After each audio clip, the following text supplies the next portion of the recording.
tengah hutan belantara Palangkaraya, Kalimantan Tengah, yang lebat dengan pepohonan karet dan akar-akar purba yang melingkar seperti ular raksasa, sebuah penemuan mengerikan mengguncang kota. 35 mayat lansia dari panti jompo ditemukan membusuk di bawah tumpukan kayu hutan yang basah dan berlumut. Beberapa tubuh kehilangan potongan kaki yang dipotong rapi, seolah diambil oleh tangan ahli untuk tujuan gelap.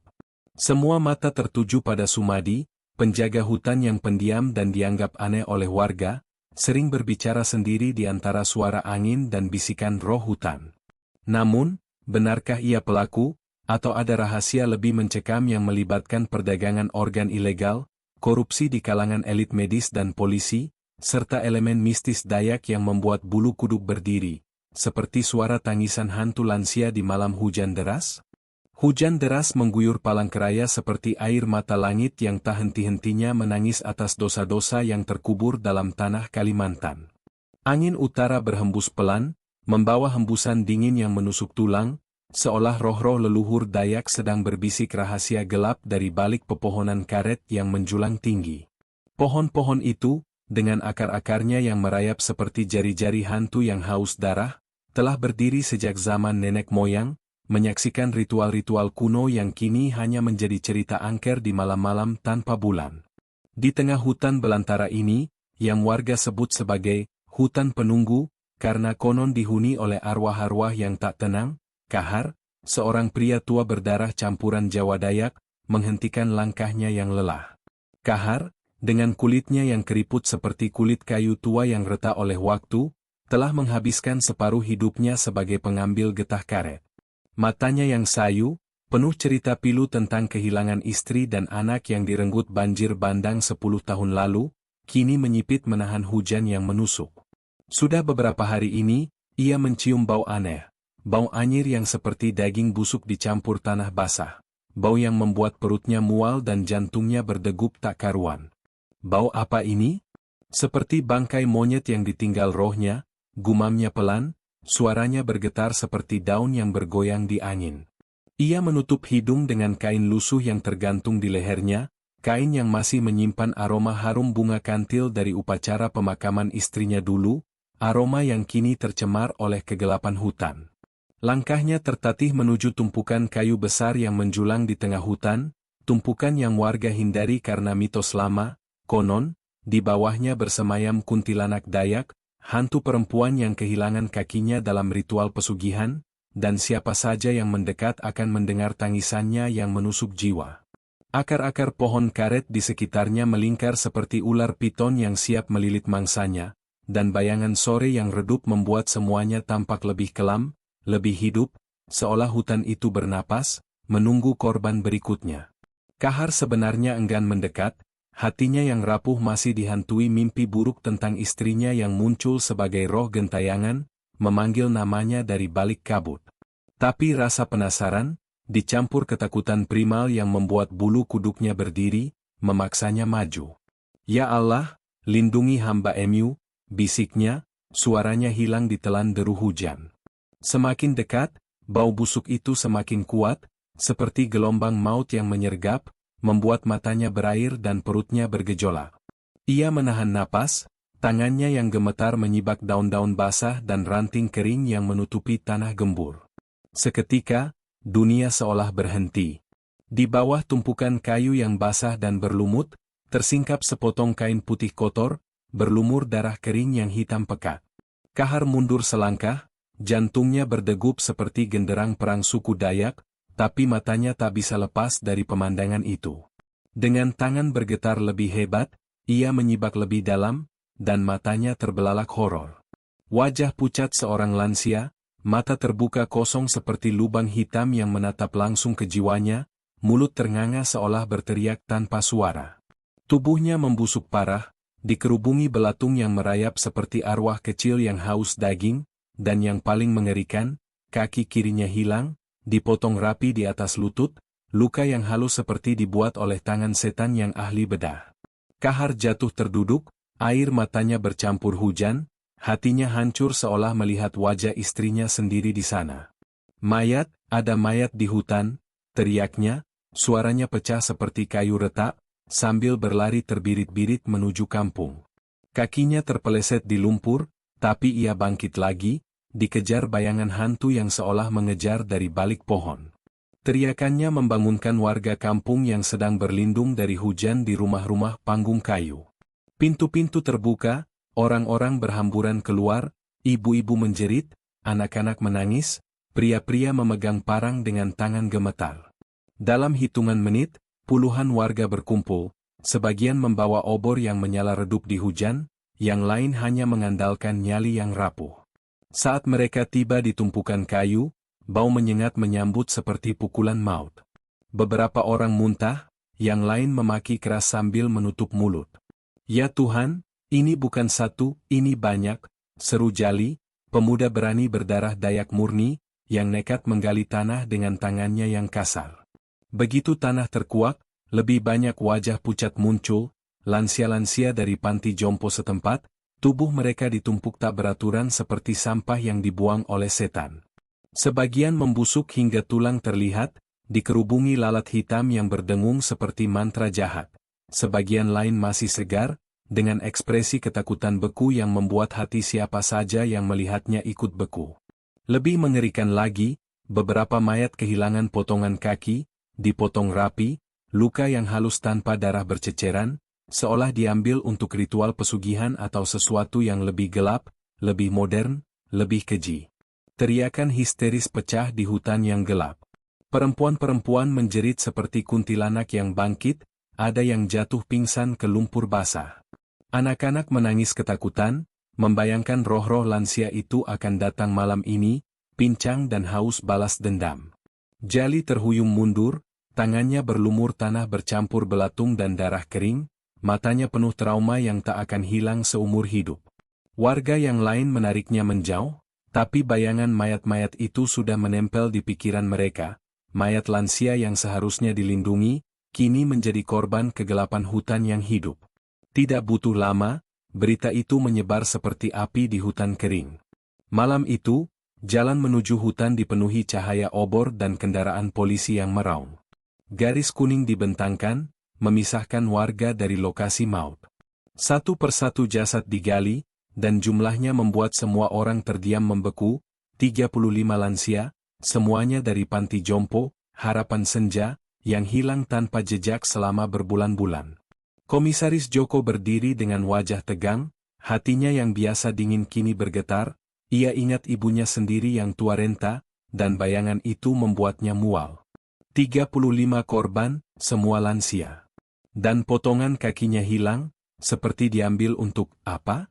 Pesugihan? Atau sesuatu yang lebih buruk? Ucapnya pelan pada anak buahnya, suaranya bergetar seperti angin hutan. "Raden," polisi muda yang masih polos, menelan ludah, wajahnya pucat seperti mayat. "Pak, ini bukan pembunuhan biasa. Caranya terlalu rapi, seperti ada tujuan mistis atau bisnis gelap." Warga di balik garis kuning berteriak-teriak, memaki pelaku, menyebut nama setan atau roh kuntilanak yang haus kaki. Beberapa orang tua menuding tumpukan kayu itu sebagai tempat angker yang membawa sial sejak zaman kolonial. Di tengah hiruk-pikuk, seorang pria kurus berdiri jauh di belakang kerumunan. Bajunya lusuh, rambutnya acak-acakan, matanya menatap kosong ke arah tumpukan kayu. Dialah Sumadi, penjaga hutan yang rumahnya hanya berjarak beberapa meter dari lokasi. "Lihat itu, si Sumadi, jangan-jangan dia yang kerja," bisik seorang ibu, suaranya penuh kecurigaan yang mencekam. Bisikan itu menyebar seperti racun, warga mulai menuding Sumadi meski tanpa bukti. Ia hanya menunduk, wajahnya pucat, tubuhnya kaku seperti pohon mati. Malam itu, jasad-jasad diangkut ke rumah sakit, hutan ditinggalkan dengan lubang menganga yang basah darah. Warga pulang dengan wajah ketakutan, tak ada yang berani lewat hutan lagi.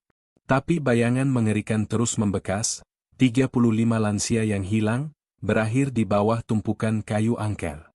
Palangkaraya gempar, dan tanpa disadari, nama Sumadi mulai menjadi pusat misteri yang mencekam, siap menyeretnya ke jurang kegelapan yang lebih dalam. Hujan terus turun, seolah langit ikut meratapi rahasia yang belum terungkap, sementara angin membawa suara tangis samar dari hutan, suara yang hanya didengar oleh mereka yang ditakdirkan untuk mati. Malam itu, Palangkaraya terbenam dalam kegelapan yang lebih pekat dari biasanya, seolah hutan belantara telah menelan cahaya bulan dan bintang, meninggalkan hanya suara hujan yang tak henti seperti doa-doa para arwah yang tak tenang. Angin malam berhembus melalui celah-celah rumah panggung, membawa bisikan-bisikan samar yang warga percaya sebagai panggilan dari kahyangan, alam roh Dayak yang sakral, di mana leluhur dan dewa-dewa hutan menjaga keseimbangan antara hidup dan mati. Tapi malam ini, bisikan itu bukan panggilan damai, ia seperti ratapan para dukun tua yang memperingatkan bencana, ratapan yang membuat kulit merinding dan jiwa gelisah. Di kantor polisi yang sederhana, diterangi lampu neon yang berkedip-kedip seperti mata setan yang mengintip, Komisaris Joko berdiri tegar di depan peta hutan Palangkaraya yang dipenuhi jarum merah, tanda lokasi mayat-mayat lansia yang masih menghantui pikirannya seperti mimpi buruk yang tak pernah berakhir. Joko, pria paruh baya berdarah Jawa murni yang telah bertahun-tahun bertugas di tanah Kalimantan ini, memiliki wajah keras seperti ukiran kayu ulin yang tak lapuk dimakan waktu. Matanya yang tajam, penuh cerita tentang kasus-kasus lama yang melibatkan ritual pesugihan dan kutukan suku Dayak, kini menyipit menatap foto-foto mayat yang berserakan di meja. 35 jiwa, semua lansia dari panti jompo Harapan Senja. Dipotong kakinya seperti korban upacara keharingan, agama leluhur Dayak yang sakral, di mana potongan tubuh ditawarkan pada roh hutan untuk kekuatan gaib, gumamnya pelan, suaranya bergetar karena campuran amarah dan ketakutan primal. Ia ingat cerita neneknya dulu di Jawa, tentang sundel bolong yang haus balas dendam, tapi ini lebih dalam. Ini seperti campuran antara mistis Jawa dan Dayak, di mana roh-roh tidak hanya gentayangan, tapi juga menuntut korban untuk menjaga keseimbangan alam yang telah dirusak manusia. Di sampingnya, Raden, polisi muda bercampur darah Jawa Dayak yang masih hijau, menelan ludah berulang kali. Wajahnya pucat seperti kain kafan, hatinya bergolak karena ini kasus pertamanya yang begitu mencekam. Pak, bukti awal mengarah ke Sumadi. Rumah gubuknya dekat sekali dengan tumpukan kayu itu. Warga bilang dia sering bicara sendiri, bicara dengan roh hutan, katanya. Seperti dukun yang memanggil arwah untuk ritual gelap, kata Raden, suaranya nyaris berbisik seolah takut roh-roh itu mendengar. Raden teringat masa kecilnya di kampung, ketika ayahnya, seorang dukun Dayak, mengajarinya tentang Tambun Bungai, roh pelindung hutan yang bisa marah jika darah tak berdosa tumpah. Tapi malam ini, ia merasa roh itu bukan pelindung, melainkan pembalas yang haus. Di luar kantor, warga mulai berkumpul seperti arwah yang bangkit dari kubur, obor mereka menyala redup di hujan, menciptakan bayangan menari-nari di dinding seperti tarian roh dalam upacara tiwah, ritual sakral Dayak untuk membersihkan arwah. Bisikan-bisikan mereka semakin keras, Sumadi itu, dia aneh sejak dulu. Tinggal sendirian di hutan, bicara dengan pohon seperti memanggil kuntilanak.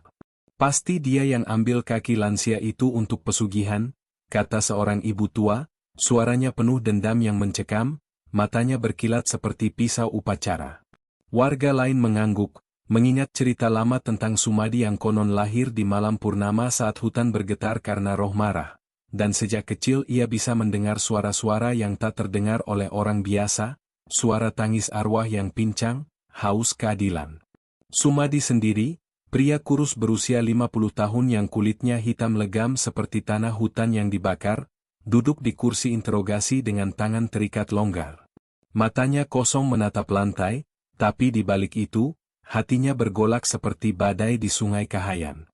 Ia bukan orang asing dengan mistis, sebagai keturunan Dayak yang campur Jawa, ia telah dibesarkan dengan cerita tentang Ranying Hatala, dewa tertinggi Dayak, yang menuntut pengorbanan untuk keseimbangan. Tapi malam ini, ia merasa dewa itu telah meninggalkannya. "Kenapa kau panggil aku ke sini?" tanya Komisaris Joko dingin, suaranya seperti hembusan angin yang membawa kutukan. Sumadi mengangkat wajah pelan, matanya berkaca-kaca. "Karena mayat itu dekat gubukku, tapi aku tak tahu apa-apa, Pak. Hutan itu angker sejak dulu. Aku sering dengar suara tangis lansia di malam hujan, seperti roh yang pincang memanggil nama-nama yang hilang. Raden mencatat setiap kata, tapi hatinya goyah. Kata-kata Sumadi terdengar jujur, seperti doa dukun yang sakral, tapi bukti-bukti mulai muncul. Pisau berkarat dari gubuknya dengan noda darah kering yang seperti darah korban, dan catatan lusuh berisi nama-nama lansia yang hilang. Pisau ini untuk motong kayu, Pak, atau ayam untuk makan. Darahnya mungkin dari itu. Aku tak pernah sentuh manusia, bela Sumadi, suaranya lirih tapi penuh getar mistis, seolah roh hutan berbicara melalui mulutnya. Tapi Komisaris Joko menggeleng, wajahnya keras. Dan nama-nama ini? 10 nama lansia, sebagian cocok dengan korban. Kau tulis untuk apa? Ritual keharingan? Atau pesugihan untuk kekayaan dari roh hutan? Sumadi menunduk, air matanya menetes seperti hujan di luar. Itu nama warga yang sering ganggu aku, anak-anak yang lempar batu ke gubukku. Aku tulis biar ingat, biar hindari. Tapi hutan bicara padaku, Pak. Ia bilang ada kegelapan lebih besar, roh-roh yang marah karena tubuh mereka dicuri untuk tujuan profan. Sementara itu, di ruang forensik rumah sakit yang dingin seperti kubur, Dr. Adi, dokter forensik berwajah tenang tapi mata dingin seperti ular hutan, bekerja sendirian di bawah cahaya lampu neon yang berkedip. Tangannya yang terampil memeriksa potongan kaki salah satu korban, luka yang rapi seperti dibuat oleh pisau bedah sakral dalam ritual upacara. Bibirnya tersenyum tipis, senyum yang tak terlihat siapapun, senyum yang seperti senyum setan dalam cerita Mohaider, setan yang menyamar sebagai manusia untuk mencuri jiwa. Luar biasa, potongan ini masih segar. Seperti ditawarkan pada roh yang haus, bisiknya pelan, suaranya bergema di ruangan kosong seperti mantra jahat. Tidak ada yang tahu, di balik wajah profesionalnya, Dr. Adi menyimpan rahasia yang lebih dalam dari mistis hutan, kotak besi kecil di sudut ruangan, berisi botol-botol cairan gaib yang seperti ramuan dukun, dan alat-alat yang berkilat seperti senjata roh. Malam semakin larut, dan di luar, warga mulai berdoa dalam bahasa Dayak kuno, memanggil Ranying Hatala untuk lindungi mereka dari kutukan. Tapi Sumadi, di sel tahanan sementara, meringkuk sendirian. Ia mendengar suara itu lagi, suara tangis hantu lansia yang pincang, semakin mendalam, semakin sakral, seperti upacara tiwah yang salah. Sumadi, kembalikan kaki kami, atau roh hutan akan menelanmu. Tubuhnya gemetar, bulu kuduknya berdiri, karena ia tahu ini bukan halusinasi, ini panggilan dari alam gaib yang mencekam, alam di mana sakral dan kengerian menyatu, menunggu korban berikutnya. Palangkaraya tak tidur malam itu, kota ini larut dalam ketakutan primal, sementara kegelapan hutan semakin merayap, siap mengungkap rahasia yang lebih mengerikan. Pagi menyingsing di Palangkaraya dengan kabut tebal yang menyelimuti kota seperti kain kafan yang basah oleh air mata malam. Udara masih lembab setelah hujan semalaman, membawa aroma tanah basah yang bercampur bau anyir samar dari hutan, bau yang kini menjadi pengingat maut bagi setiap warga. Kantor polisi, bangunan sederhana dari kayu dan beton yang berdiri di pinggir jalan utama, tiba-tiba menjadi pusat badai emosi. Sejak subuh, puluhan warga telah berkumpul di halaman depan, tubuh mereka basah kuyup tapi hati mereka membara seperti api upacara tiwah yang tak terkendali. Spanduk-spanduk kasar digelar, gantung Sumadi. Jangan lindungi pembunuh roh leluhur. Sorakan mereka bergema seperti genderang perang Dayak, penuh gejolak yang menyayat, seolah setiap kata adalah pisau yang menusuk jiwa. Di tengah kerumunan, Bu Sari, ibu paruh baya berdarah Dayak yang wajahnya keriput karena duka yang tak pernah pudar, berdiri paling depan, tangannya mengepal erat foto lansia yang hilang, ibunya sendiri dari panti jompo harapan senja. Matanya merah bengkak, air mata mengalir tanpa henti seperti sungai Kahayan yang banjir. Pak polisi, tangkap si Sumadi sekarang juga. Jangan biarkan dia bebas seperti roh jahat yang gentayangan, teriaknya, suaranya pecah menyayat, penuh gejolak yang membara dari lubuk hati yang hancur. Ibu saya yang pincang itu, kakinya dipotong seperti korban pesugihan. Sumadi pasti yang lakukan. Dia bicara dengan hutan, memanggil setan untuk ambil jiwa orang tua kami. Warga di sekitarnya mengangguk marah, sorakan mereka semakin liar, betul. Gadis kami, lansia kami hilang berbulan-bulan. Sekarang jasadnya di bawah tumpukan kayu dekat gubuknya. Kalau bukan dia, siapa lagi? Roh leluhur marah, Pak. Mereka akan kutuk kita semua kalau tak ada keadilan. Komisaris Joko berdiri di teras kantor, wajahnya tegang seperti kayu ulin yang retak, tangannya mengangkat untuk menenangkan massa. Tenang, warga. Kami sedang selidiki. Jangan main hakim sendiri. Hukum akan jalan sesuai aturan, katanya tegas, tapi suaranya bergetar karena tekanan yang membara dari kerumunan. Tapi kata-katanya seperti angin lalu, nama Sumadi terus diteriakkan seperti mantra kutukan. Gantung dia. Biar roh hutan tenang. Sumadi pembunuh. Pembunuh, sorak massa, obor mereka menyala meski pagi, menciptakan bayangan menari-nari yang seperti arwah bangkit. Di dalam ruang interogasi yang pengap, Sumadi duduk di kursi besi dingin, tangan kirinya gemetar seperti daun di angin hutan. Baju lusuhnya berbau tanah basah dan getah karet, matanya sayu penuh kecemasan yang mendalam. Ia menunduk, tak berani tatap siapapun, hatinya bergolak seperti badai mistis yang siap menerjang. Komisaris Joko masuk dengan langkah berat, diikuti Raden yang wajahnya pucat tapi mata penuh keraguan. Sumadi, kau tahu kenapa kau di sini? Tanya Joko dingin, suaranya seperti hembusan angin yang membawa kutukan roh. Sumadi mengangguk pelan, suaranya lirih tapi penuh emosi yang menyayat, karena mayat itu dekat gubuk saya, Pak. Tapi saya bukan pembunuh. Saya cuma penjaga hutan, hidup sendirian dengan roh-roh yang bicara pada saya. Mereka tangis malam-malam, Pak. Tangis lansia yang pincang, memanggil nama saya seolah saya yang salah. Air matanya menetes, gejolak di dadanya membara seperti api ritual. Saya tak pernah sentuh mereka. Mereka seperti keluarga yang tak pernah saya punya. Saya yatim piatu, Pak. Hutan itu satu-satunya teman saya. Joko menatap tajam, tangannya menunjuk pisau berkarat yang diletakkan di meja. Ini pisau dari gubukmu. Ada noda darah. Bagaimana kau jelaskan? Darah lansia yang kau potong kakinya untuk pesugihan? Untuk kekuatan gaib Dayak yang kau panggil? Suaranya naik, penuh gejolak amarah yang membara, seolah ia sendiri merasakan duka warga. Sumadi mengangkat wajah, matanya berkaca-kaca, suaranya pecah menyayat hati. Itu pisau untuk motong kayu, Pak. Atau ayam untuk makan. Darahnya mungkin dari hewan. Saya kesepian, Pak. Tak ada yang peduli pada saya sejak orang tua mati. Saya tak punya siapa-siapa.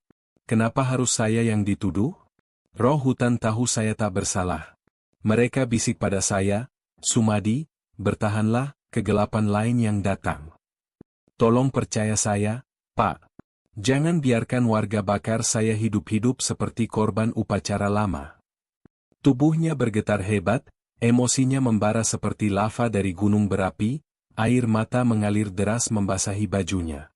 Raden, yang mencatat, melirik Joko dengan hati goyah.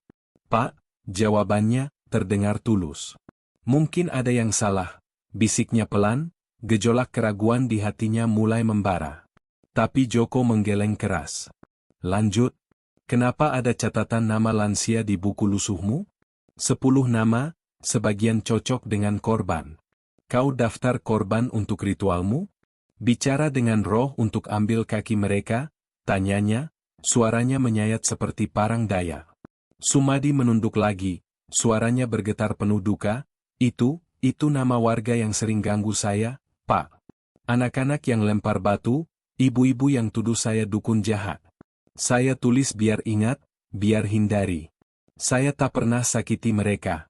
Mereka seperti hantu yang hidup, menyiksa saya setiap hari. Saya cuma ingin damai dengan hutan, dengan roh leluhur. Kenapa tak ada yang percaya? Ya Tuhan, Ranying Hatala, lindungi hamba Emu yang lemah ini. Ia menangis terseduh, gejolak emosinya membara hingga ruangan terasa sesak, seolah roh-roh ikut menangis bersamanya. Di luar, sorakan warga semakin keras, gantung Sumadi. Hukum mati pembunuh. Biar roh tenang. Bu Sari menjerit lagi, suaranya menyayat, anak saya, ibu saya. Dia yang rawat saya waktu kecil, sekarang kakinya hilang. Sumadi, kau monster. Kau curi jiwa kami untuk setan hutanmu. Massa mulai mendesak barikade, obor mereka membara seperti amarah yang tak terkendali. Sementara di ruang forensik, Dr. Adi menjelaskan hasil otopsi pada Joko melalui telepon, suaranya dingin tapi menyembunyikan gejolak rahasia, semua korban dicekik, Pak. Potongan kaki rapi, seperti alat bedah. Tapi tak ada bekas suntikan, itu cuma gigitan serangga. Senyum tipisnya muncul lagi, penuh misteri yang mencekam. Joko menepuk meja keras. Cukup, Sumadi. Kami tahan kau sementara. Kalau tak bersalah, kau bebas. Tapi bukti menjeratmu. Sumadi jatuh terduduk, wajahnya pucat, hatinya hancur. Saya bukan pembunuh, Pak. Tolong, jangan biarkan roh hutan telan saya hidup-hidup. Emosinya menyayat, gejolak duka membara di ruangan itu, sementara di luar, amarah warga seperti badai yang siap menerjang segalanya. Palangkaraya tak lagi tenang, kota ini larut dalam pusaran emosi yang menyayat, penuh gejolak mistis yang membara, menunggu ledakan berikutnya. Malam semakin pekat di Palangkaraya, seolah kegelapan hutan telah merembes ke setiap sudut kota, menyelimuti rumah-rumah panggung dengan kabut hitam yang seperti napas setan yang haus darah. Angin malam berhembus pelan melalui celah-celah jendela, membawa suara-suara samar yang bukan angin biasa, suara seperti gesekan tulang pada tulang, atau desahan napas terakhir para lansia yang mayatnya kini terbujur kaku di ruang mayat. Di rumah sederhana Raden, polisi muda itu terbaring di tempat tidur kayu yang berderit, mata terbuka lebar menatap langit-langit yang lembab. Tidurnya tak kunjung datang, pikirannya dipenuhi bayangan potongan kaki yang rapi, luka halus seperti dibuat oleh tangan yang bukan manusia, mungkin tangan dukun yang memanggil roh kuntilanak untuk meminjam kekuatannya, atau lebih mengerikan, tangan seseorang yang menjadikan horor itu sebagai seni gelap. Terlalu rapi, pisau kebun tak bisa begitu halus. Seperti alat bedah yang direndam dalam darah ritual, gumam Raden sendirian, tubuhnya bergidik saat angin malam menyentuh kulitnya, seolah jari-jari hantu lansia yang pincang merayap di lehernya. Setiap kali ia memejamkan mata, bayangan muncul, mayat-mayat lansia yang bangkit dari tumpukan kayu, tubuh mereka membusuk dengan belatung merayap keluar dari mata kosong, kaki pincang mereka menyeret di tanah basah, memanggil namanya dengan suara serak yang seperti kayu retak. Raden, kembalikan kaki kami, atau kau akan ikut kami ke alam kahyangan yang gelap, bisik suara itu di kepalanya, membuat bulu kuduknya berdiri tegak, jantungnya berdegup seperti genderang upacara tiwah yang salah, upacara yang seharusnya membersihkan arwah, tapi kini menjadi pesta bagi roh-roh marah yang haus pengorbanan. Raden bangun tiba-tiba, keringat dingin membasahi tubuhnya, hatinya dipenuhi ketakutan primal yang lebih dalam dari sebelumnya. Ini bukan pembunuhan biasa, ini seperti kutukan hutan yang hidup, di mana setiap pohon dan akar adalah saksi bisu yang siap menelan jiwa. Sementara itu, di ruang forensik rumah sakit yang dingin seperti liang kubur purba, Dr. Adi bekerja sendirian hingga larut malam, di bawah cahaya lampu neon yang berkedip-kedip seperti mata setan yang mengawasi. Ruangan itu pengap, bau formalin bercampur aroma busuk daging yang tak pernah hilang, bau yang seperti hembusan dari alam gaib Dayak di mana roh-roh tak tenang menunggu pembebasan. Dr. Adi, pria berwajah tenang tapi mata dingin seperti ular piton hutan yang menunggu mangsa, berdiri di depan meja autopsi yang berlumur darah kering. Tangannya yang terampil, sarung tangan lateksnya berlumur lendir hitam yang seperti darah roh, memeriksa satu persatu potongan kaki korban. Luka potongannya begitu halus, begitu sempurna, seolah dibuat oleh pisau yang direndam dalam ramuan mistis, ramuan yang bisa membuat daging tak berdarah, hanya meninggalkan bekas seperti gigitan hantu. Luar biasa, potongan ini masih segar, seperti jiwa yang baru dicuri dari tubuhnya, bisik Dr. Adi pelan pada potongan kaki itu, suaranya serak dan intim, seolah berbicara dengan roh yang masih melekat di daging membusuk. Matanya berkilat aneh, senyum tipis muncul di bibirnya, senyum yang mengerikan, Seperti senyum dukun yang telah menjual jiwanya pada Ranying Hatala untuk kekuatan gelap. Di sudut ruangan, kotak besi kecil terkunci rapat, tapi jika dibuka, isinya akan membuat siapapun berteriak horor.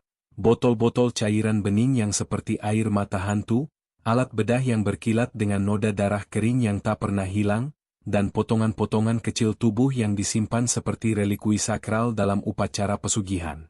Dokter Adi menyentuh potongan kaki itu dengan lembut, jarinya merayap seperti ular, dan untuk sesaat, seolah potongan itu bergerak, kedutan kecil yang seperti denyut nadi arwah yang tak mau mati, membuat ruangan terasa hidup dengan kegelapan yang mencekam.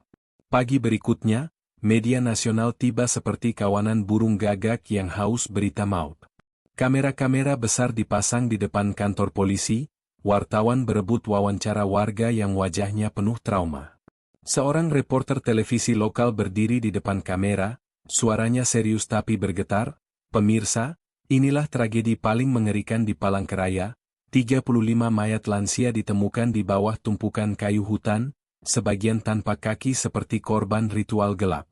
Semua mata tertuju pada Sumadi, penjaga hutan yang aneh. Wajahnya kini disiarkan sebagai monster hutan.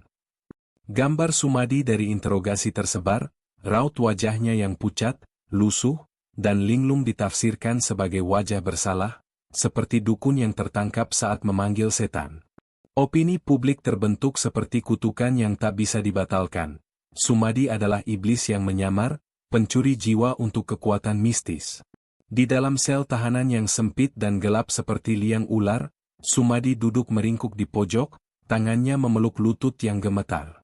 Matanya merah karena kurang tidur, tubuhnya kurus seperti mayat hidup. Teriakan warga dari luar terdengar jelas, menembus jeruji besi seperti pisau yang menusuk, gantung Sumadi. Pembunuh roh leluhur. Setiap kali namanya disebut dengan kebencian, tubuhnya bergetar hebat, hatinya hancur mengingat masa lalu yang lebih mengerikan dari mimpi buruk. Dulu, Sumadi hanyalah anak yatim piatu Dayak Jawa, lahir di pinggiran hutan di malam purnama saat angin berhembus seperti ratapan kuntilanak. Ayahnya, buruh tani, mati karena digigit ular beracun yang konon dikirim roh marah. Ibunya menyusul, tubuhnya membusuk karena penyakit misterius yang seperti kutukan pesugihan gagal. Sejak itu, Sumadi hidup sebatang kara, hutan menjadi rumahnya, tapi hutan yang hidup, dengan pohon-pohon yang berbisik nama-nama mati, akar yang merayap seperti tangan hantu yang haus pelukan. Aku tak pernah punya keluarga," bisik Sumadi pada dirinya sendiri, suaranya serak seperti gesekan kayu retak, air mata menetes di pipinya yang keriput. Ia ingat masa kecilnya, berbicara dengan pohon untuk usir hantu kesendirian, hantu yang muncul di malam hujan, wajah mereka seperti lansia pincang yang kini menghantuinya. Ratih, lansia baik hati dari panti jompo, satu-satunya yang pernah senyum padaku. Dia hilang, dan sekarang, mereka tuduh aku yang ambil kakinya? Ya Tuhan, roh hutan, kenapa harus aku? Tangisannya pecah, gejolak duka membara di dadanya, seolah roh-roh itu benar-benar datang, bayangan samar di sudut sel, suara tangis pincang yang semakin dekat, membuat sel itu terasa seperti kubur hidup yang siap menelan. Malam itu, Raden sengaja datang ke sel, berdiri di depan jeruji menatap Sumadi yang meringkuk.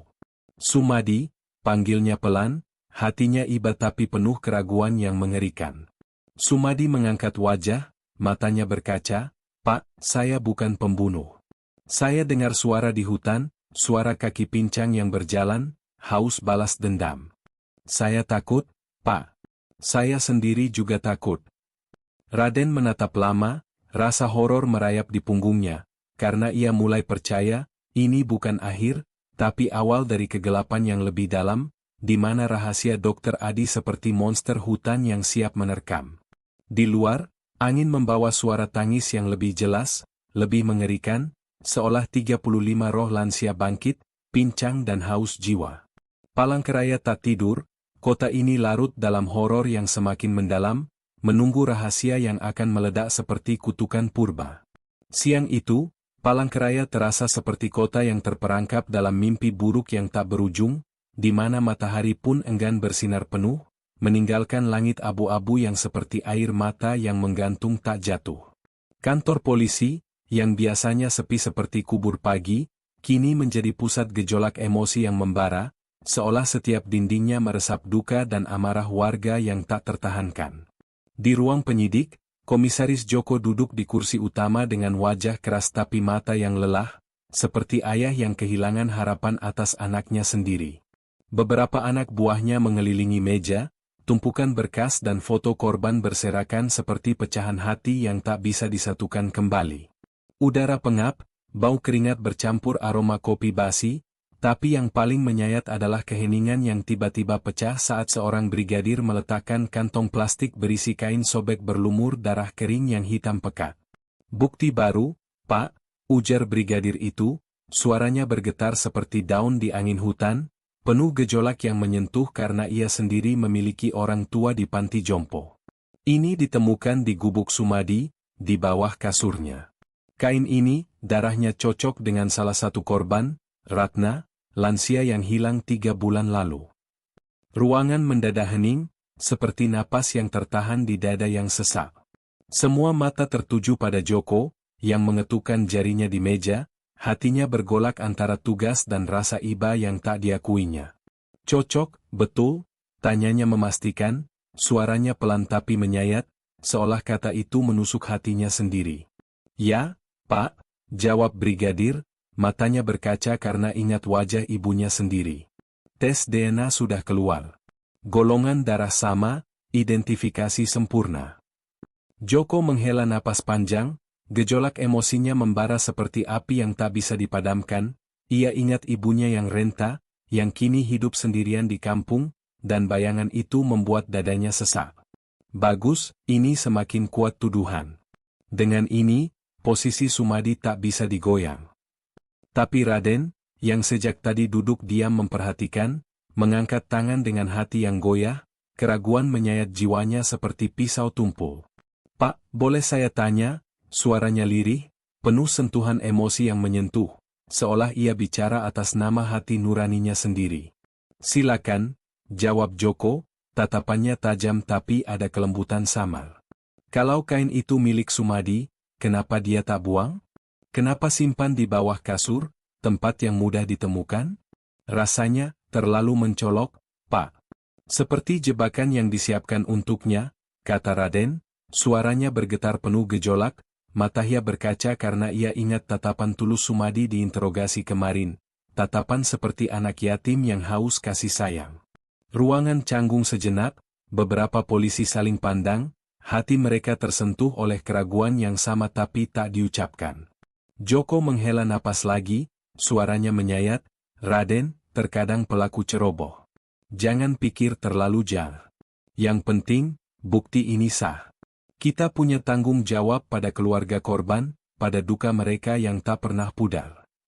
Sementara itu, di sel tahanan yang sempit seperti kandang binatang buas, Sumadi tampak semakin kurus, wajahnya pucat seperti kain kafan yang usang, rambutnya kusut seperti akar hutan yang tak terurus.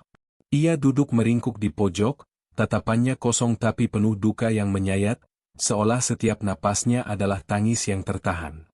Ketika polisi masuk membawa secari kertas catatan nama, ia menatap dengan bingung, hatinya bergolak seperti sungai yang banjir air mata. "Ini apa, Pak?" tanyanya serak, suaranya menyentuh seperti doa anak kecil yang kehilangan ibu. "Catatan ini dari rumahmu," jawab polisi itu dingin, tapi ada sentuhan iba di matanya. "Isinya daftar nama lansia. 7 cocok dengan korban. Mau jelaskan?" Sumadi menatap catatan itu, lalu menggeleng lemah, air matanya jatuh seperti hujan yang tak diundang. Itu hanya tulisan saya, Pak. Saya sering catat nama warga yang ganggu, yang lempar batu ke gubuk saya, yang tuduh saya gila. Saya tulis biar ingat, biar bisa hindari. Saya kesepian, Pak. Tak ada yang mau dekat saya sejak kecil. Mereka bilang saya bicara dengan roh, tapi roh itu satu-satunya teman saya. Saya tak pernah sakiti mereka, mereka seperti keluarga yang tak pernah saya punya. Tolong, Pak, percaya saya. Saya cuma ingin hidup damai, seperti daun yang jatuh tanpa menyakiti tanah.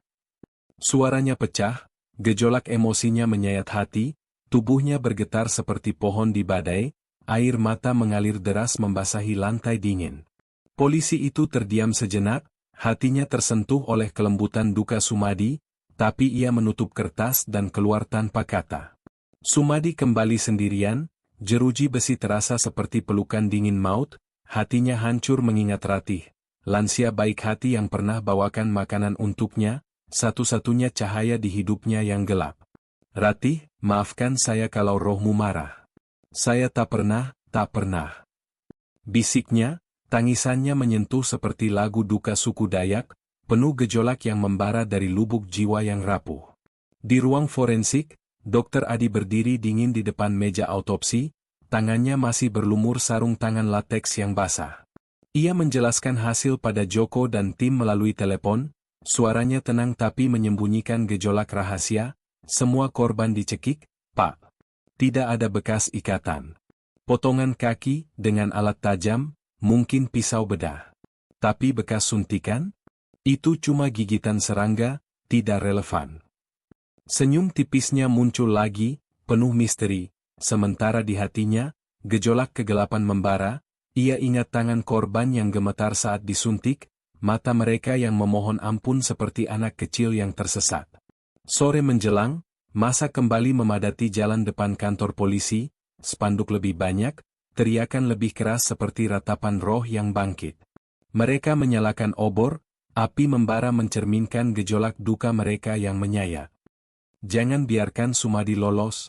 Hukum mati pembunuh lansia kami, sorak mereka, Bu Sari di depan menangis histeris, ibu saya yang rawat saya dengan tangan gemetar, sekarang pincang di alam sana. Sumadi, kau curi cahaya hidup kami. Sorakan itu terdengar hingga ke sel, Sumadi menutup telinganya, wajahnya basah air mata, hatinya hancur, ya Tuhan. Ranying Hatala, lindungi hamba yang lemah ini. Saya tak tahan lagi. Emosinya menyayat, menyentuh seperti pelukan ibu yang hilang, gejolak duka membara di kegelapan sel, sementara di luar, tekanan massa seperti badai yang siap menyapu segalanya. Palangkaraya larut dalam pusaran emosi yang tak tertahankan, menunggu ledakan yang akan menyentuh hati setiap jiwa. Hujan telah reda di Palangkaraya, tapi kelembapan malam tetap menyelimuti kota seperti pelukan dingin dari roh-roh yang tak tenang. Kabut tipis merayap di jalanan, menciptakan bayangan-bayangan samar yang seperti arwah lansia pincang, berjalan pelan dengan kaki yang hilang, menyeret duka yang tak terucapkan. Di dalam sel tahanan yang sempit, bau tanah basah dan besi karat bercampur dengan aroma ketakutan yang menyeruak dari tubuh Sumadi. Ia duduk meringkuk di sudut, tubuhnya kurus seperti ranting kering, wajahnya pucat seperti kain kafan yang usang. Matanya merah, menatap dinding yang berlumut seolah melihat bayangan masa lalunya, masa yang penuh duka, kesepian, dan bisikan hutan yang kini menjadi kutukan baginya. Di luar, suara jangkrik bercampur dengan desahan angin yang seperti ratapan dalam upacara tiwah yang gagal, membuat bulu kuduk berdiri dan hati bergidik dengan ketegangan primal. Raden, polisi muda yang hatinya kian goyah, berdiri di depan jeruji sel, tangannya menggenggam berkas usang tentang Sumadi. Matanya lelah, tapi penuh gejolak emosi yang menyayat, campuran iba, keraguan, dan ketakutan akan kebenaran yang mungkin terlalu mengerikan untuk diungkap. Ia teringat cerita ayahnya, seorang dukun Dayak, tentang roh hutan yang marah ketika darah tak berdosa tumpah, dan kini ia merasa roh-roh itu mengintip dari balik kegelapan. Sumadi, panggil Raden pelan, suaranya bergetar seperti daun di angin, penuh sentuhan emosi yang menyentuh hati. Ceritakan padaku, tentang hidupmu. Kenapa kau bilang hutan bicara padamu? Apa yang kau dengar di malam-malam gelap itu? Sumadi mengangkat wajah, matanya berkaca-kaca, air mata mengalir seperti sungai kecil yang membawa duka bertahun-tahun. Pak Raden. Suaranya serak, menyayat hati seperti pisau yang tumpul namun dalam, saya anak yatim piatu. Ayah mati digigit ular beracun di hutan, ibu menyusul karena penyakit yang seperti kutukan. Sejak kecil, saya hidup sendirian, Pak.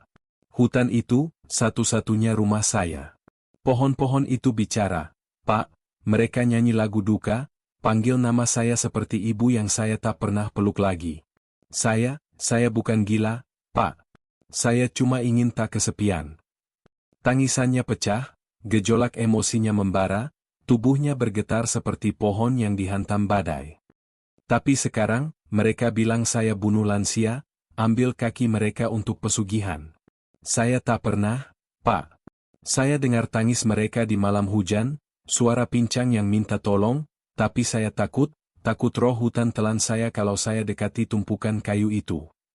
Raden menelan ludah, hatinya tersayat oleh kelembutan duka Sumadi, tapi ketegangan menjalar di punggungnya seperti jari-jari hantu. Sumadi, ada satu nama di catatanmu yang buat saya ragu. Ratih, lansia dari panti jompo. Kau kenal dia? Ceritakan, tanyanya, suaranya penuh gejolak, menegangkan seperti tali yang siap putus. Sumadi menunduk, air matanya menetes ke lantai, setiap tetes seperti doa yang tak dijawab oleh Ranying Hatala. Ratih, dia satu-satunya yang baik pada saya, Pak, bisiknya, suaranya menyayat hati, penuh emosi yang membara. Dia lansia di panti jompo, selalu bawakan saya makanan, ketupat atau pisang rebus, bilang saya seperti anaknya. Dia bilang, Sumadi, jangan sedih ya, anggap saya nenekmu. Senyumnya, seperti matahari di hidup saya yang gelap, Pak. Tapi dia hilang, dan sekarang mereka bilang saya bunuh dia, potong kakinya. Ya Tuhan, Pak, hati saya hancur. Saya tak mungkin sakiti Ratih. Dia satu-satunya yang buat saya merasa manusia, bukan hantu hutan yang ditakuti semua orang. Tangisannya meledak, suaranya serak menyayat seperti jeritan roh yang terperangkap, tubuhnya ambruk ke lantai, tangannya mencengkeram jeruji seolah memohon pada dunia yang tak mendengar. Raden terdiam, hatinya bergolak dengan emosi yang menyentuh. Ia melihat dirinya sendiri di Sumadi, seorang anak yang kehilangan kasih sayang, hanya ingin diterima. Tapi ketegangan menjalar, karena bukti-bukti di berkas, pisau, kain berdarah, catatan nama, terlalu rapi, terlalu sempurna, seperti jebakan yang disusun oleh tangan setan. Sumadi, kalau kau tak bersalah, kenapa semua bukti menjeratmu? Pisau itu, kain itu, terlalu mudah ditemukan. Tanya Raden, suaranya bergetar penuh gejolak, menyayat hati tapi menegangkan seperti langkah di tepi jurang. Sumadi menggeleng lemah, matanya penuh duka yang dalam. Saya tak tahu, Pak, saya cuma penjaga hutan. Gubuk saya tak pernah terkunci, siapapun bisa masuk, taruh apa saja. Tapi roh hutan tahu, Pak. Mereka bisik pada saya malam itu, sebelum mayat ditemukan, bilang ada kegelapan yang bukan saya. Suara tangis pincang itu, mereka minta tolong, tapi saya takut. Saya dengar kaki mereka berjalan di lumpur, seperti hantu yang cari kakinya. Tolong, Pak, cari yang beneran lakukan ini, jangan biarkan saya jadi korban roh-roh marah itu.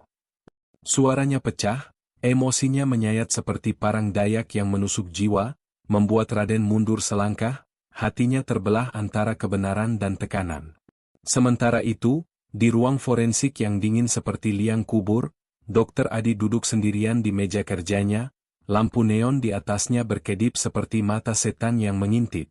Di depannya, foto-foto autopsi korban tersusun rapi, tapi matanya tertuju pada kotak besi kecil di sudut ruangan, kotak yang menyimpan rahasia mengerikan, botol-botol cairan seperti ramuan dukun, dan alat bedah yang berkilat dengan noda darah kering yang seperti tanda kutukan. Semuanya berjalan sesuai rencana, bisiknya pada dirinya sendiri, suaranya dingin tapi penuh gejolak gelap, seperti mantra jahat yang memanggil roh. Sumadi, kambing hitam yang sempurna. Biarkan warga dan polisi sibuk dengannya, sementara hutan menyimpan rahasia saya. Senyum tipisnya muncul, menegangkan seperti bayangan kuntilanak di balik pohon, tapi di hatinya, ada sentuhan emosi yang tersembunyi, kenangan samar tentang masa lalu, tentang seseorang yang pernah ia sakiti, yang kini seperti roh yang mengetuk pintu jiwanya. Di kantor polisi, Raden kembali ke ruang arsip, membuka berkas lama tentang Sumadi. Catatan desa menunjukkan hidupnya bersih, tak pernah terlibat kriminal, hanya laporan tentang keanehannya, bicara sendiri, berjalan malam di hutan seperti dipanggil roh. Kalau dia pelaku, kenapa bukti begitu mudah ditemukan? Dan kenapa lansia?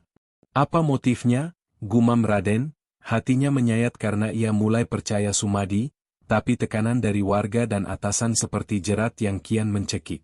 Ia menatap foto Sumadi saat muda, wajah polos dengan mata teduh meski penuh kesepian, dan gejolak emosinya membara. Ada yang salah, tapi siapa yang mainkan ini semua? Malam itu, di selnya, Sumadi mendengar suara lagi, suara kaki pincang yang berjalan di luar, diikuti tangis hantu lansia yang serak. Sumadi, kembalikan kaki kami, atau kau ikut kami ke alam gelap. Tubuhnya gemetar, bulu kuduknya berdiri, hatinya hancur dalam ketegangan yang menyayat. Ia berdoa pada Ranying Hatala, suaranya lirih tapi penuh gejolak, Tuhan, lindungi hamba Emu. Saya bukan pembunuh, tolong tunjukkan kebenaran, sebelum roh-roh ini telan saya hidup-hidup. Di luar, angin malam membawa suara tangis yang semakin jelas, menegangkan seperti mantra yang menyeret jiwa ke jurang kegelapan. Palangkaraya larut dalam pusaran emosi yang menyayat hati, penuh ketegangan yang membara, menunggu rahasia yang akan meledak seperti kutukan purba. Malam menyelimuti Palangkaraya dengan kegelapan yang seperti lautan tinta hitam, menenggelamkan kota dalam ketegangan yang mencekam, seolah hutan di sekitarnya hidup, bernapas, dan mengintai dengan mata tak terlihat. Angin malam berhembus melalui pepohonan karet, membawa suara-suara yang bukan milik dunia ini, gesekan ranting seperti tulang yang retak, bisikan serak seperti doa dukun yang salah, dan tangisan pincang yang seolah datang dari alam kahyangan yang marah. Di ruang arsip kantor polisi, Raden duduk sendirian di bawah lampu neon yang berkedip-kedip seperti detak jantung yang sekarat, tumpukan berkas autopsi korban terbuka di depannya. Matanya lelah, tapi jantungnya berdegup kencang, dipenuhi ketegangan yang membuat bulu kuduknya berdiri. Ia tak bisa melupakan kata-kata Sumadi tentang suara hantu lansia yang pincang, dan kini, saat meneliti foto-foto korban, ia menemukan sesuatu yang membuat darahnya membeku, bekas suntikan kecil, hampir tak terlihat, di pinggang dan lengan 7 dari 35 jasad. Titik-titik itu rapi, terlalu rapi, seperti tanda ritual yang dibuat oleh tangan setan, atau manusia yang lebih mengerikan dari setan. Kenapa ini tak ada di laporan Dr. Adi? Gumam Raden, suaranya nyaris hilang ditelan keheningan ruangan yang pengap. Ia membuka foto lain, jari-jarinya gemetar saat melihat pola yang sama, titik kecil berwarna merah pucat, seperti bekas jarum yang direndam dalam darah gaib. Ini bukan gigitan serangga, ini suntikan. Obat bius? Atau sesuatu yang lebih jahat? Hatinya bergolak, ketegangan menjalar ke tulang punggungnya seperti ular berbisa yang merayap. Ia teringat cerita ayahnya, dukun Dayak, tentang ramuan kuno yang digunakan untuk melumpuhkan korban sebelum dikorbankan pada roh hutan, dan kini, bayangan itu terasa nyata, seperti ritual modern yang menyamar sebagai pembunuhan. Ruangan terasa semakin dingin, lampu neon berkedip lebih cepat, dan untuk sesaat, Raden merasa ada sesuatu yang mengintip dari balik bayangan di sudut ruangan. Bayangan yang seperti wajah lansia pucat, mata kosong, dan kaki pincang yang menyeret di lantai. Di luar, hutan Palangkaraya seolah hidup, pohon-pohon berderit seperti tulang yang patah, dan angin membawa suara tangis yang semakin jelas, semakin mengerikan, kembalikan kaki kami, atau kau ikut kami. Raden menoleh cepat ke jendela, tapi hanya kegelapan yang menatap balik, membuat bulu kuduknya berdiri tegak. Ia buru-buru menutup berkas, tapi tangannya terhenti saat melihat foto terakhir, wajah Ratna, lansia yang pernah baik pada Sumadi, dengan bekas suntikan di pinggangnya yang seperti tanda kutukan. Ya Tuhan, ini bukan kebetulan, bisiknya, jantungnya berdegup seperti genderang perang Dayak, ketegangan membuat napasnya tersengal. Pagi harinya, di ruang rapat kantor polisi, suasana tegang seperti tali yang siap putus. Komisaris Joko berdiri di depan tim penyidik, wajahnya keras tapi matanya penuh tekanan dari warga yang tak henti menuntut darah. Bukti terhadap Sumadi makin kuat, katanya, suaranya berat seperti batu kubur. Kain berdarah, catatan nama, kesaksian warga yang lihat dia berkeliaran malam di hutan. ditambah lokasi mayat di dekat gubuknya. Kita segera limpahkan berkas ke jaksa. Beberapa polisi mengangguk, tapi Raden mengangkat tangan, hatinya bergolak dengan ketegangan yang mengerikan. "Pak, izinkan saya bicara," katanya, suaranya gemetar tapi penuh tekad, membuat ruangan hening seketika. "Apalagi, Raden?" tanya Joko, nadanya tajam tapi ada keraguan samar. Raden menarik napas, bulu kuduknya masih berdiri mengingat temuan malam tadi. "Saya temukan kejanggalan di foto korban, Pak. Bekas suntikan di 7 jasad, di lengan, pinggang, rapi sekali. Tapi laporan resmi Dokter Adi tak sebut ini sama sekali. Ini bisa jadi petunjuk, Pak. Korban mungkin disuntik obat bius atau zat lain sebelum dibunuh. Ini bukan pekerjaan pisau kebun Sumadi." Suaranya naik, penuh ketegangan yang membuat udara terasa berat, seperti sebelum badai mistis melanda. Ruangan mendadak hening, seperti liang kubur yang menunggu jeritan. Beberapa penyidik saling pandang, mata mereka penuh keraguan tapi juga ketakutan akan kebenaran yang terlalu mengerikan. "Bekas suntikan?" tanya Joko, nadanya ragu tapi matanya menyipit seperti elang yang mencium bahaya. "Kau yakin, Raden? Ini bukan cuma imajinasimu?" Sebelum Raden menjawab, pintu ruangan terbuka perlahan, dan Dokter Adi masuk dengan langkah tenang yang menyeramkan, membawa map tebal. Wajahnya dingin, tapi senyum tipisnya seperti ular yang siap menyergap. "Soal bekas suntikan?" tanyanya, suaranya halus tapi penuh racun, membuat bulu kuduk Raden berdiri lebih tegak. "Itu cuma tanda pasca mati, Raden. Serangga di hutan suka meninggalkan bekas kecil begitu. Kalaupun suntikan, mungkin korban pernah dirawat sebelumnya. Tidak ada yang aneh." Nadanya meyakinkan, tapi ada sesuatu di matanya, kilatan gelap, seperti roh yang bersemayam di balik topeng manusia, membuat ketegangan di ruangan melonjak hingga mencekam. Raden menegakkan badan, hatinya berdebar keras. "Dok, ini bukan serangga. Polanya sama, rapi, seperti kerja dokter bedah. Saya yakin korban disuntik sesuatu," katanya, suaranya bergetar penuh ketegangan, membuat udara terasa seperti akan meledak. Dokter Adi hanya tersenyum lebih lebar, tapi matanya dingin seperti pisau bedah yang direndam dalam darah. "Kau terlalu muda untuk paham forensik, Raden. Jangan buat asumsi yang membingungkan penyelidikan," jawabnya, kata-katanya seperti mantra yang menekan, tapi ketegangan di udara semakin mengerikan, seolah roh-roh korban ikut mendengarkan. Sore itu, Raden memberanikan diri mendatangi rumah keluarga Ratna, lansia yang pernah dekat dengan Sumadi. Rumah panggung sederhana itu dipenuhi suasana duka yang mencekam, bau bunga layu dan asap kemenyan menyeruak seperti dalam upacara tiwah yang tak selesai.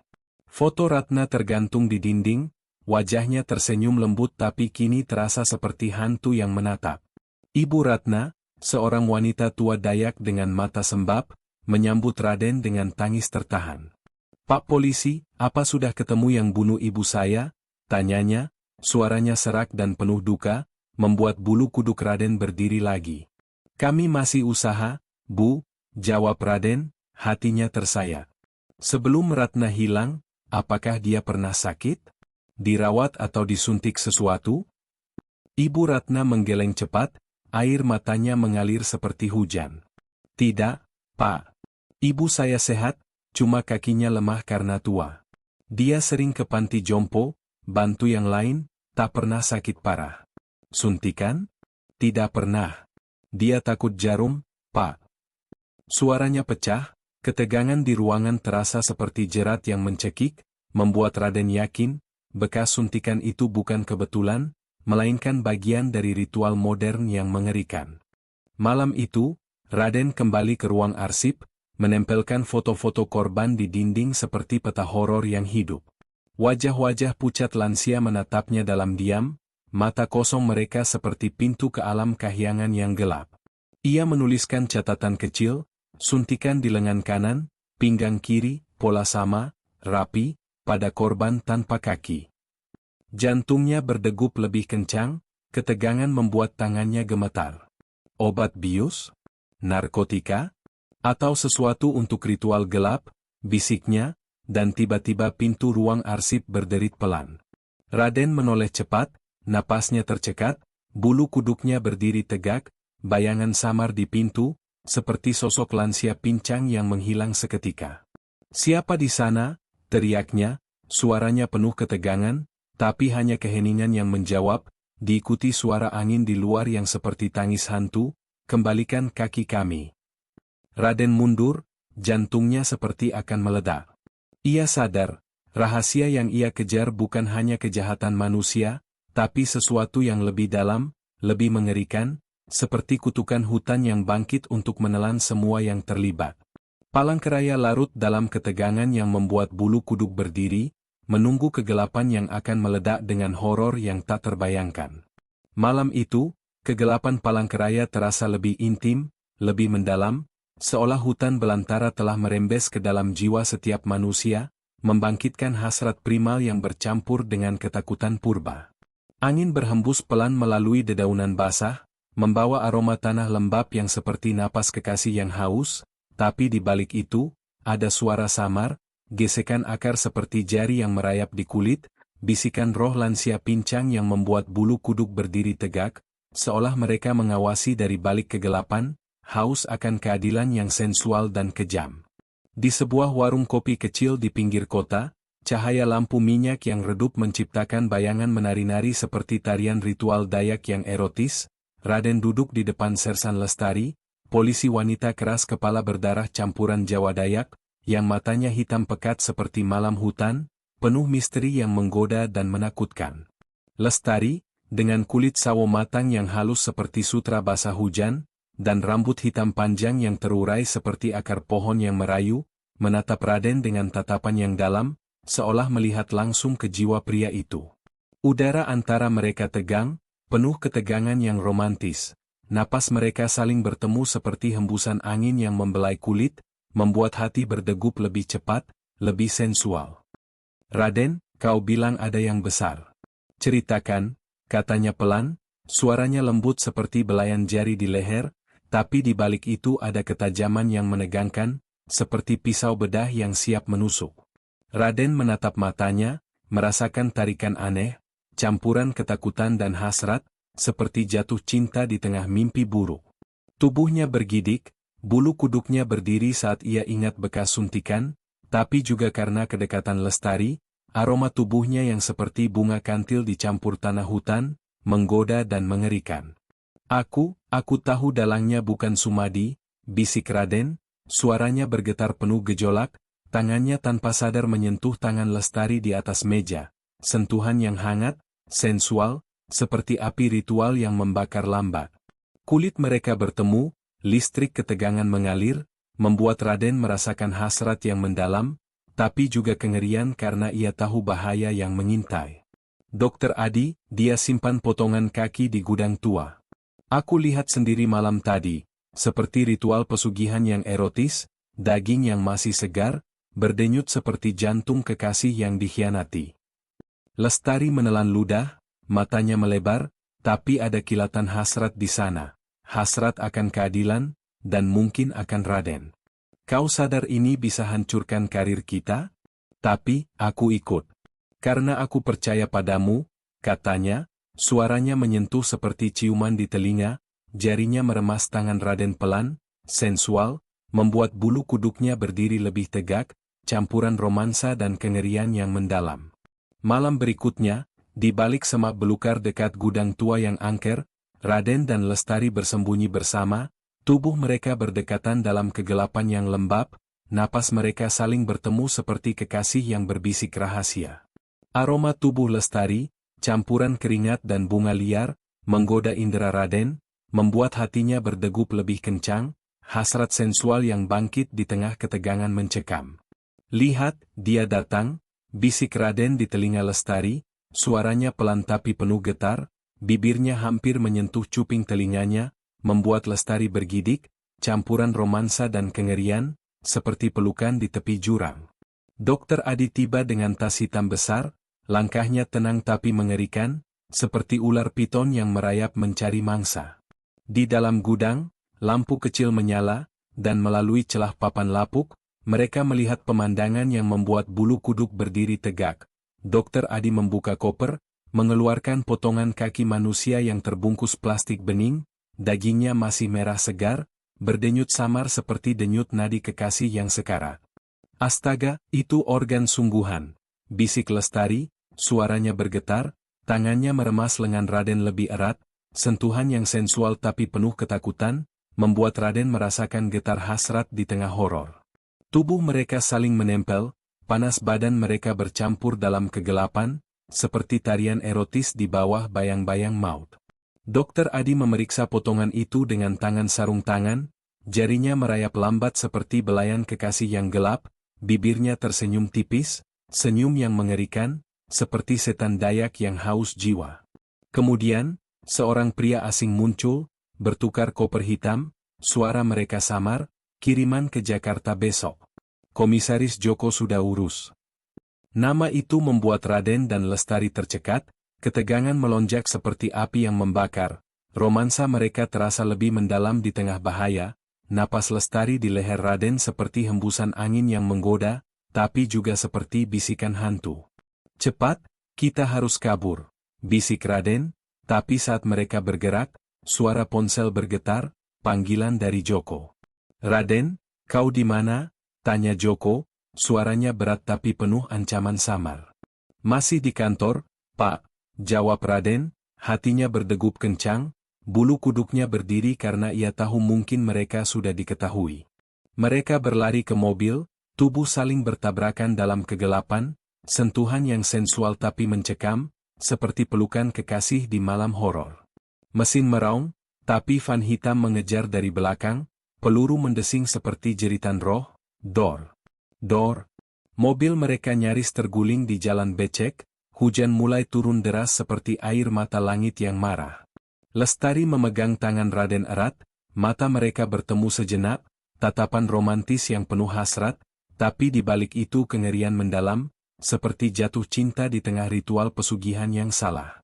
Di kos Lestari yang sempit, keduanya terengah-engah, basah kuyup, tubuh mereka saling dekat dalam kegelapan ruangan yang lembab. Kita sendirian sekarang, bisik Lestari, suaranya lembut seperti belayan, jarinya menyentuh pipi Raden, sentuhan sensual yang membuat bulu kuduk berdiri, campuran hasrat dan ketakutan, karena mereka tahu Komisaris Joko terlibat, dan roh-roh hutan seolah mengawasi dari jendela, tangis pincang mereka semakin dekat. Raden menarik Lestari lebih dekat, bibir mereka hampir bersentuh, hasrat membara di tengah kengerian, kita harus curi catatan hitam Adi besok. Tapi malam ini, kita punya satu sama lain. Pelukan mereka hangat, sensual seperti tarian erotis di bawah cahaya bulan, tapi di luar, bayangan samar mengintip, seseorang yang mengikuti, membuat ketegangan semakin mendalam, bulu kuduk berdiri karena kegelapan hutan siap menelan mereka berdua, dalam pelukan romansa yang haus dan mengerikan. Palangkaraya larut dalam pusaran hasrat dan horor yang tak terpisahkan, menunggu ledakan yang akan membuat jiwa gemetar. Hujan kembali mengguyur Palangkaraya dengan deras yang mencekam, seperti air mata roh-roh leluhur yang marah, membasahi tanah hingga berlumpur seperti darah yang mengental.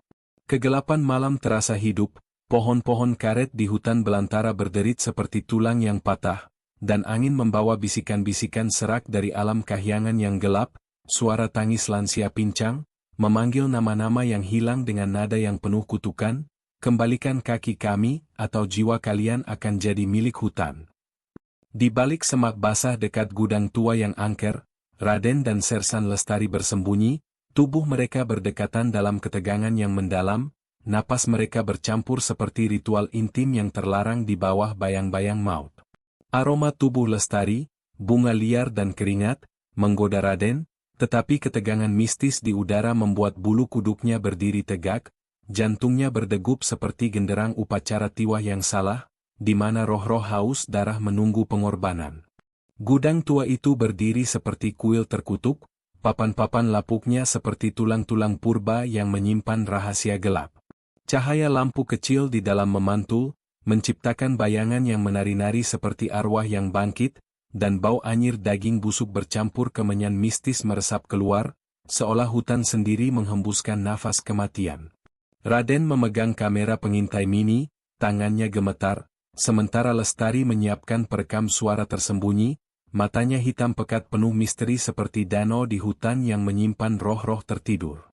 "Kita harus cepat, Raden," bisik Lestari, suaranya lembut tapi penuh ketegangan, seperti mantra dukun yang memanggil kekuatan gaib. "Catatan hitam Adi, itu kunci untuk hancurkan dia. Tapi hutan ini, rasanya hidup, mengawasi kita." Sentuhan tangannya di lengan Raden hangat, sensual, namun penuh ketakutan, membuat jantung mereka berdetak dalam ritme yang mencekam, campuran hasrat dan kengerian mistis. Mereka merayap mendekati pintu samping gudang, lumpur basah mencium kaki mereka seperti cengkeraman tangan hantu. Tiba-tiba, suara derit papan terdengar dari dalam, diikuti langkah kaki berat yang seperti kaki pincang lansia yang bangkit dari kubur. Raden menahan napas, bulu kuduknya berdiri lebih tegak, karena suara itu bukan manusia biasa, ada getar mistis di dalamnya, seperti roh yang terperangkap dalam ritual yang salah. "Jangan bilang ada yang lain di dalam," bisiknya, suaranya nyaris hilang di telan hujan, matanya menangkap bayangan samar di celah papan, sesosok yang seperti lansia pucat, wajahnya meleleh, kaki pincangnya menyeret di lantai, menghilang seketika seperti asap kemenyan. Lestari menekan tangannya, jari-jarinya gemetar. "Berhenti, Raden. Dengar, hutan ini berbisik. Roh-roh tahu kita di sini." Dengan hati-hati, mereka masuk melalui celah pintu, udara di dalam gudang dingin seperti liang kubur purba, bau anyir bercampur kemenyan semakin kuat, membuat tenggorokan sesak. Di sudut ruangan, meja panjang dengan alat-alat bedah tertata rapi seperti alat upacara keharingan yang terkutuk, dan kotak besi hitam berkilat samar di bawah lampu, seolah menyimpan jiwa-jiwa yang dicuri. Raden melangkah maju, hatinya berdegup kencang, bulu kuduknya berdiri saat ia merasakan hembusan dingin di lehernya, bukan angin, tapi seperti napas hantu yang mendekat. Ia membuka kotak besi perlahan, dan di dalamnya, catatan hitam Dr. Adi terlihat, halaman-halaman penuh nama korban, tanggal, jenis organ yang diambil, dan tujuan pengiriman, Jakarta, Surabaya, bahkan luar negeri. Setiap baris seperti mantra jahat, penuh misteri yang mencekam, dan di sudut halaman, sketsa kecil, simbol Dayak kuno, lingkaran dengan garis-garis seperti akar yang merayap, seolah roh hutan ikut menandai kejahatan ini. Ini lebih dari cukup," bisik Raden, suaranya bergetar penuh ketegangan, matanya melebar melihat daftar yang seperti buku kutukan. Tiba-tiba, pintu utama gudang berderit keras, dan suara berat menggema, "Siapa di sana?" Raden dan Lestari menatap satu sama lain, jantung mereka berhenti sejenak, bulu kuduk berdiri seperti jarum yang menusuk kulit. Dua pria berbadan besar muncul dari pintu, wajah mereka tertutup topeng kain hitam, mata mereka berkilat seperti mata binatang hutan yang haus darah. "Ini perangkap," bisik Raden, ketegangan membuat tubuhnya kaku, tapi hasrat untuk bertahan hidup dan cinta yang tumbuh untuk Lestari membuatnya bergerak cepat, menarik Lestari ke tumpukan kardus untuk bersembunyi. Lampu gudang tiba-tiba menyala terang, menyoroti setiap sudut seperti mata roh yang tak pernah tidur. Pria bertopeng itu bergerak cepat, parang di tangan mereka berkilat seperti senjata ritual, suara langkah mereka bercampur dengan bisikan hutan yang semakin keras, "Kalian tak akan lolos, hutan tahu rahasia kalian." Raden menahan napas, tangannya meremas tangan Lestari erat, sentuhan mereka sensual tapi mencekam, seperti pelukan kekasih di tepi kematian. "Ada jendela kecil di atas," bisik Lestari, suaranya lembut tapi penuh ketegangan, matanya berkilat dengan campuran hasrat dan ketakutan, seperti wanita Dayak dalam legenda yang memikat tapi mematikan. Mereka merayap di bawah meja, hati-hati menghindari lantai yang berdecit, tapi tiba-tiba, suara tangis pincang terdengar lagi, bukan dari luar, tapi dari dalam gudang, seperti roh lansia yang bangkit di dekat mereka, membuat bulu kuduk berdiri lebih tegak. Raden menarik Lestari ke atas, mereka melompat melalui jendela kecil, mendarat di tanah basah yang seperti cengkeraman hutan. Tapi di luar, dua pria lain menunggu dengan tongkat besi, mata mereka dingin seperti roh hutan yang marah. Kalian tak akan bawa rahasia ini hidup-hidup, teriak salah satu, suaranya seperti mantra kutukan. Pertarungan singkat tapi brutal meledak. Raden memukul dengan batu yang tergeletak, darah pria itu menyembur seperti korban upacara. Sementara Lestari menendang yang lain, gerakannya lincah seperti tarian Dayak yang sensual namun mematikan. Lari, teriak Raden, suaranya penuh ketegangan, tangannya menarik Lestari menuju mobil, sentuhan mereka seperti api yang membakar di tengah kengerian mistis.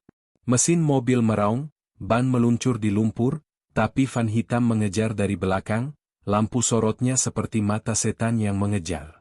Peluru mendesing, satu menembus kaca belakang, suaranya seperti jeritan roh, dor. Raden membanting setir, Lestari memegang tangannya erat, tatapan mereka bertemu sejenak, romansa yang mendalam di tengah kengerian, seperti dua jiwa yang terikat dalam ritual hidup dan mati. Kita punya catatan hitam ini, bisik Raden, suaranya serak tapi penuh hasrat, dan kita punya satu sama lain. Lestari mengangguk, jari-jarinya meremas lebih erat, sensual tapi mencekam, karena di luar, hutan seolah hidup, pohon-pohon berbisik, kalian tak akan lolos dari kami. Di gudang, Dokter Adi muncul dari bayangan, wajahnya dingin, tapi matanya berkilat seperti dukun yang baru selesai memanggil roh. Ia membuka koper hitam, mengeluarkan potongan kaki lain, dagingnya berdenyut samar seperti jantung yang menolak mati. Semuanya sesuai rencana, bisiknya pada potongan itu, suaranya seperti mantra jahat yang memanggil kuntilanak Dayak. Biar mereka bawa catatan itu, roh hutan akan selesaikan sisanya. Di sudut gudang, simbol Dayak kuno yang terukir di dinding tampak bersinar samar, seperti mata roh yang terbangun, menambah misteri yang mencekam. Di luar, bayangan samar mengintip dari balik pohon, seorang pria misterius dengan radio kecil, berbisik, mereka ambil catatan. Tunggu perintah Joko. Palangkaraya larut dalam pusaran kengerian mistis dan misteri yang mendalam, hutan menunggu korban berikutnya dengan bisikan yang membuat bulu kuduk berdiri tegak. Fajar mulai menyingsing di Palangkaraya, tapi cahaya pagi itu terasa samar, diselimuti kabut tebal yang seperti hembusan napas dari alam kahyangan, alam roh Dayak yang sakral, di mana leluhur dan dewa-dewa hutan menjaga keseimbangan antara hidup dan mati dengan cara yang magis namun mengerikan. Kabut itu bukan kabut biasa. Warga yang percaya keharingan bisik-bisik bahwa itu adalah napas Ranying Hatalla, Tuhan tertinggi Dayak, yang marah karena roh-roh leluhur telah diganggu, jiwa mereka dicuri untuk tujuan profan. Di sebuah kantor kecil milik wartawan Hendra, Raden dan Sersan Lestari duduk tegang, hati mereka bergolak seperti api upacara tiwah yang membara, ritual sakral Dayak untuk membersihkan roh, di mana tulang leluhur dibakar dan roh dipanggil kembali ke alam abadi. Tapi malam ini, ritual itu terasa hidup di udara, bisikan angin di luar jendela seperti mantra Basir, pemimpin spiritual Dayak, yang memanggil roh-roh haus keadilan. Hendra, pria paruh baya dengan mata tajam seperti parang ritual, menatap catatan hitam yang mereka bawa, halaman-halaman itu penuh nama korban, tanggal, dan tujuan organ yang seperti buku mantra jahat. Ini akan guncang seluruh Kalimantan, katanya, suaranya bergetar penuh ketegangan.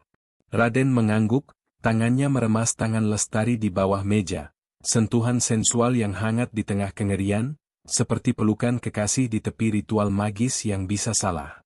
Kita punya bukti, Hendra. Tapi hutan bisik padaku malam tadi. Roh-roh Dayak tahu, mereka marah. Mereka bilang kegelapan ini bukan cuma manusia, tapi campur tangan gaib, kutukan karena roh leluhur dicuri untuk pesugihan modern, kata Raden, suaranya lirih tapi penuh misteri yang mencekam, bulu kuduknya berdiri mengingat mimpi buruk semalam, roh lansia pincang yang muncul di cermin, wajah mereka meleleh seperti lilin upacara, memanggil namanya dengan suara seperti derit tulang. Lestari mengangguk, matanya hitam pekat penuh hasrat dan ketakutan. Kita harus publikasikan sekarang. Sebelum roh-roh itu bangkit sepenuhnya. Dalam keharingan, kalau roh tak dihormati, mereka bisa jadi petara yang mengerikan, roh penjaga yang haus darah, muncul sebagai hantu dengan kaki pincang, menyeret korban ke alam bawah. Hendra menyalin catatan ke server aman, tangannya gemetar, karena di luar jendela, kabut seolah membentuk wajah-wajah samar leluhur Dayak, mata mereka kosong tapi penuh dendam magis, membuat ruangan terasa seperti tempat upacara tiwah yang terkutuk, di mana roh dipanggil, tapi jika salah, mereka tak kembali, malah gentayangan haus jiwa. Beberapa jam kemudian, siaran berita nasional meledak seperti mantra yang dilepas dari Basir marah. Layar televisi menampilkan bukti catatan hitam, daftar nama korban dengan tanda suntikan seperti simbol keharingan kuno, lingkaran dengan garis akar yang merayap, tanda roh yang terikat. Hendra berdiri di depan kamera, suaranya tegas tapi bergetar, publik selama ini lihat Sumadi sebagai monster hutan, tapi catatan ini tunjukkan dalang sebenarnya, Dr. Adi, dokter forensik yang manfaatkan posisinya untuk perdagangan organ ilegal, dengan keterlibatan Komisaris Joko yang tutup-tutupi kasus. Bekas suntikan itu, seperti ramuan magis Dayak yang lumpuhkan korban sebelum dipotong, mirip ritual tiwah yang salah, di mana roh tak dibebaskan, malah terperangkap haus balas dendam. Berita itu menggemparkan, warga Palangkaraya berhamburan keluar rumah, tapi di tengah kegemparan, penampakan mulai muncul. Kabut membentuk sosok lansia pincang di jalanan, suara tangis mereka bergema seperti lagu duka Dayak, membuat bulu kuduk berdiri dan hati gemetar, misteri mendalam bahwa roh-roh leluhur bangkit, sakral tapi mengerikan. Menuntut keadilan dengan cara magis yang tak terbayangkan. Di seluruh kota, orang-orang mulai berdoa dalam bahasa Dayak kuno, memanggil Ranying Hatala untuk lindungi dari petara yang marah. Roh penjaga yang bisa muncul sebagai hantu dengan tubuh setengah busuk, kaki pincang mereka menyeret darah, haus jiwa yang mencuri roh mereka. Sumadi, di selnya yang dingin, mendengar berita dari radio kecil, matanya berkaca-kaca. Terima kasih, akhirnya roh-roh dengar doaku, bisiknya lirih, tangisannya penuh duka, tapi di luar sel, angin membawa suara tangis pincang yang semakin dekat, seperti roh rati yang datang, wajahnya pucat tapi tersenyum samar, sakral, magis, namun mengerikan karena mata kosongnya seperti pintu ke alam bawah.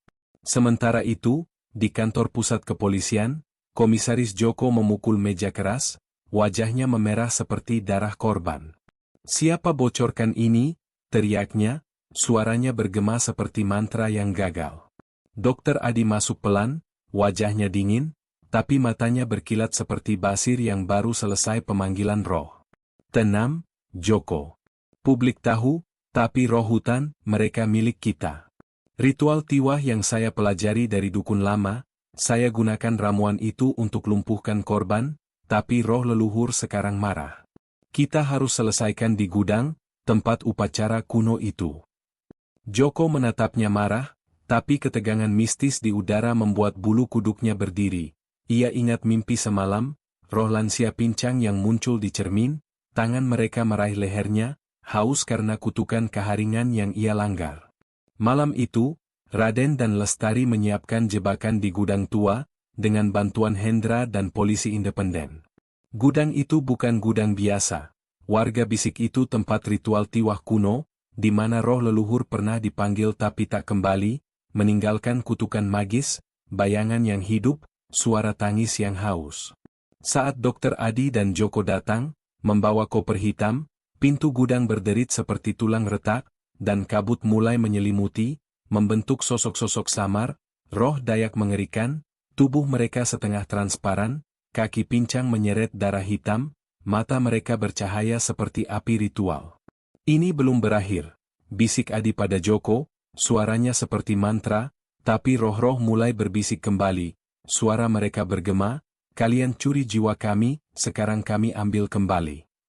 Polisi independen menyerbu, borgol dipasang, tapi klimaks mistis meledak, roh-roh leluhur muncul sepenuhnya, sosok mereka magis dan sakral, wajah-wajah lansia dengan tato Dayak kuno yang bersinar, tangan mereka meraih Adi dan Joko, membuat tubuh mereka gemetar seperti dalam trance upacara.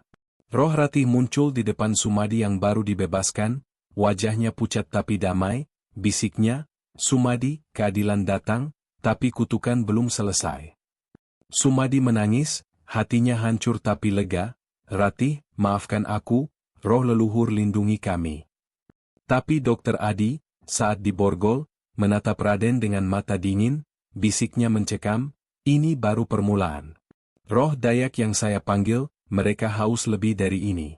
Kutukan Tiwah akan datang padamu, dengan kaki pincang yang tak pernah berhenti menyeret.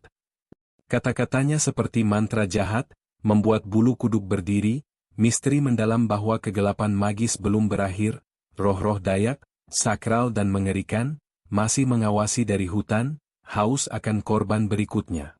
Palangkaraya gempar, tapi di balik kelegaan, kabut tetap menyelimuti, suara tangis pincang bergema samar, menandakan misteri mencekam yang lebih dalam. Apakah roh leluhur puas, atau kutukan keharingan baru dimulai?